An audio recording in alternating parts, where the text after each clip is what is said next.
Good day, everyone. My topic is about common property and tragedy of the commons. Picture a pasture open to all. Each herdsman will try to keep as many cattle as possible on the commons. Each herdsman seeks to maximize his gain, so he adds another animal to his herd, and another, and another.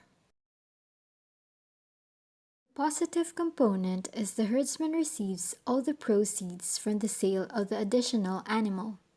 The negative effect is overgrazing that is shared by all the herdsmen. That is the tragedy. The pasture is now destroyed by overgrazing.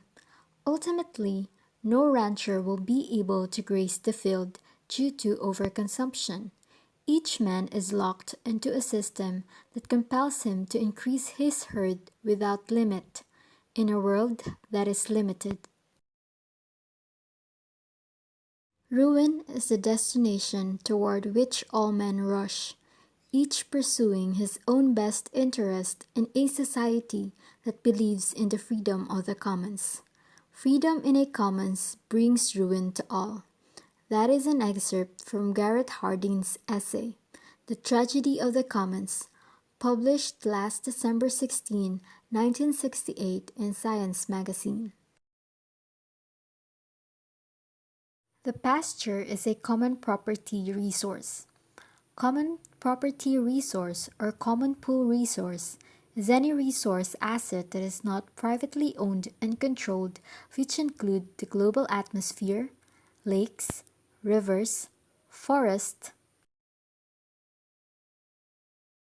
and our ocean. Likewise, the oceans of the world continue to suffer from the survival of the philosophy of the commons. We treat the ocean as an inexhaustible resource.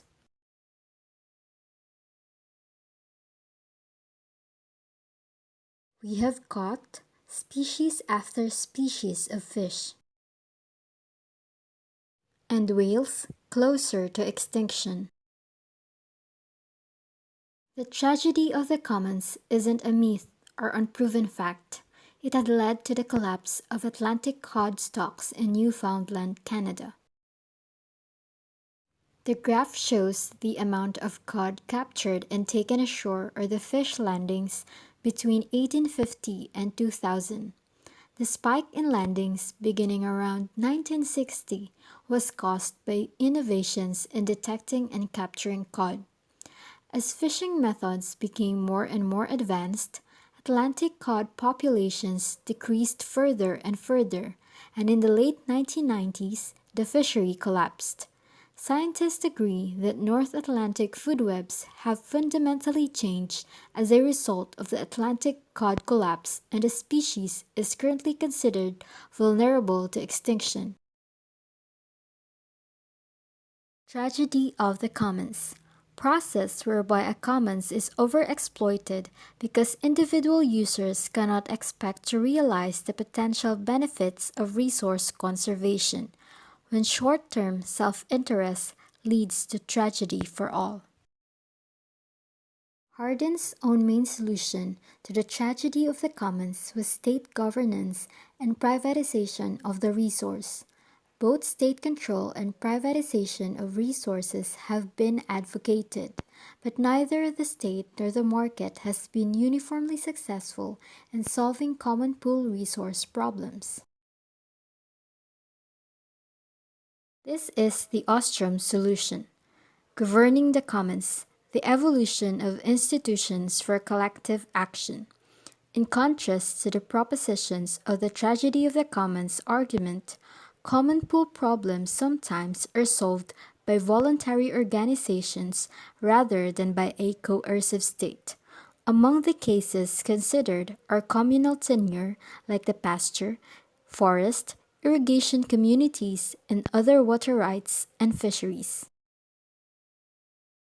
The study of long-lasting common pool resources or CPRs, that are user-governed led Elinor Ostrom to propose her well-known design principles.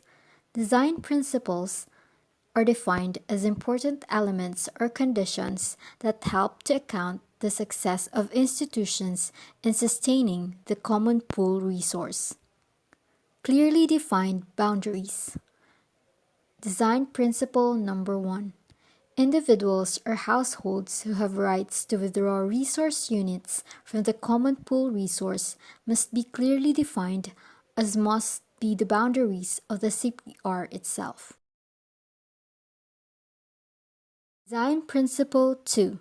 Congruence between appropriation or provision rules and local conditions.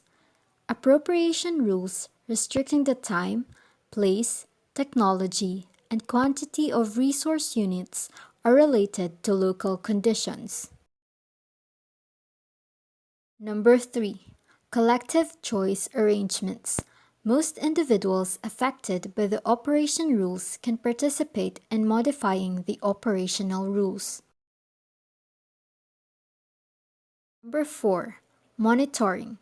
Monitors who actively audit CPR conditions and appropriate behavior are accountable to the appropriators or are appropriators themselves. Number 5. Graduated sanctions. Appropriators who violate operational rules are subject to graduated sanctions by other appropriators, officials accountable to these appropriators, or both. 6. Conflict solution mechanism. Appropriators and their officials have rapid access to low-cost local arenas to resolve conflicts among appropriators or between appropriators and officials. Number 7. Minimal recognition of rights to organize. The rights of appropriators to devise their own institutions are not challenged by external governmental authorities. Lastly, number 8. Nested enterprises. Appropriation, provision, monitoring, enforcement, conflict resolution, and governance activities are organized in multiple layers of nested enterprises. These design principles have been broadly used to diagnose the functionality of common pool resource institutions dependent upon different types of natural resources across the world.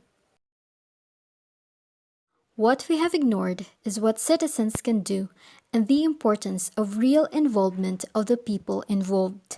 Elinor Ostrom received the 2009 Nobel Prize in Economic Sciences for her groundbreaking research demonstrating that ordinary people are capable of creating rules and institutions that allow for the sustainable and equitable management of shared resources. What is driving resource exploitation? According to Hardeen, individual selfishness. What is the solution? According to Ostrom, collective action.